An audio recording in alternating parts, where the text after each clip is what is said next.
सभी को मेरा प्रणाम।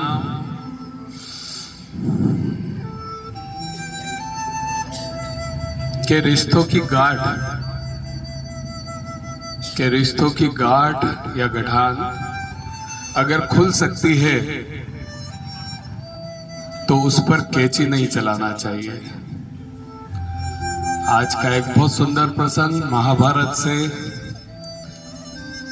जो हमें सिखाएगा हमारे संस्कारों का महत्व क्या है और किस तरह संस्कारों के साथ हम अपने जीवन को बचा सकते हैं।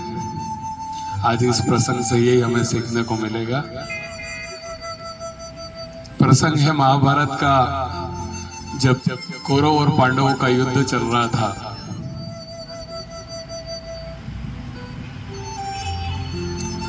रोज युद्ध में बात करें तो सभी जानते हैं कौरवों के साथ भीष्म पितामह थे और पांडवों के साथ भगवान श्री कृष्ण थे। डेली युद्ध चलता था। अर्जुन के बाण से हाहाकार मच जाता था कौरवों की सेना में। शाम को रोज युद्ध समाप्त होने के बाद सभी लोग अपने अपने शिविर में जाते। कौरव अपने शिविर में जाते, पांडव अपने शिविर में जाते, आराम करते, विश्राम करते। भीष्म पितामह भी शाम को अपने शिविर में पहुंचे। भीष्म पितामह जब भी शिविर में पहुंचते तो दुर्योधन उनके ऊपर रोज आरोप लगाता कि पितामह आप पूरी ताकत से नहीं लड़ रहे हो। आप चाहो तो पांडवों का वध कर सकते हो, लेकिन आप नहीं कर रहे हो। आप ताकत से नहीं लड़ते हो। मुझे तो लगता है कि आप उनका साथ दे रहे हो, हमारे साथ नहीं हो। ऐसे रोज उनके ऊपर आरोप लगाता। एक दिन पितामह को गुस्सा आ गया। पितामह ने कहा, गंगा पुत्र, मैं भीष्म पितामह आज ये प्रतिज्ञा लेता हूं कि कल युद्ध में मैं जैसे ही उतरूंगा सभी पांडवों का वध कर दूंगा। ये मेरी प्रतिज्ञा है। ठीक है साहब। दुर्योधन बड़ा खुश होता है उनकी प्रतिज्ञा सुन के। अपने सारे मित्रों को बोलता है कि देखो कल तो अब युद्ध खत्म हो जाएगा, सारे पांडवों का वध होने वाला है। और अपने दोस्तों को, मित्रों को, सबको बोलता है कि कल युद्ध खत्म हो जाएगा। काफी खुश होता है वो कि कल हमारे सारे दुश्मन खत्म हो जाएंगे। यही बात पांडवों के शिविर में जाती है। द्रौपदी को यह बात मालूम पड़ती है कि भीष्म पितामह ने आज प्रतिज्ञा ली कि कल वो सभी पांडवों का वध कर देंगे। बड़ी चिंतित होती है। भगवान श्री कृष्ण के पास जाती है और बोलती है कि मेरे पतियों का जीवन संकट में है और आप ही कुछ बताइए, क्योंकि आप ही के कारण ये सब युद्ध हो रहा है। तो श्री कृष्ण जी कहते हैं, रुको, ठहरो, मेरे कारण ये युद्ध नहीं हो रहा है। ये युद्ध उन सबके कर्मों की वजह से हो रहा है। तो और रही बात रास्ता निकालने की, तो पितामह ने प्रतिज्ञा ली है तो हम उसका कुछ ना कुछ रास्ता निकालते हैं। वो उनको कुछ उपाय बताते हैं और कहते हैं कि चलो अब हम पितामह जहाँ रुके हुए उस शिविर में चलते हैं उनसे मिलने के लिए। ठीक है। श्री कृष्ण जी और द्रौपदी भीष्म पितामह से मिलने के लिए उनके शिविर में जाते हैं। श्री कृष्ण जी बाहर ही खड़े हो जाते हैं और द्रौपदी को बोलते हैं आप अंदर जाइए, उनके कक्ष में प्रवेश कीजिए। द्रौपदी उनके कक्ष में प्रवेश करती है। पितामह साधना में लीन थे, आंखें बंद थी और कुछ साधना कर रहे थे। द्रौपदी जाके उनको प्रणाम करती है। प्रणाम पितामह। पितामह साधना में लीन थे और उनके मुंह से निकल जाता है, अखंड सौभाग्यवती भव। और आंखें खोलते तो देखते हैं द्रौपदी सामने खड़ी है।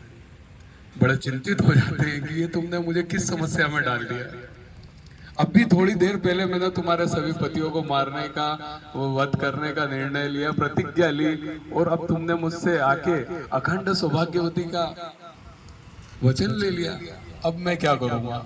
बहुत विकट परिस्थिति में आ जाते हैं। बोले ऐसा तुमने कैसे किया? मुझे नहीं लगता कि तुमने ये किया है, जरूर ये तुमसे किसी ने करवाया। किसने करवाया तुमसे?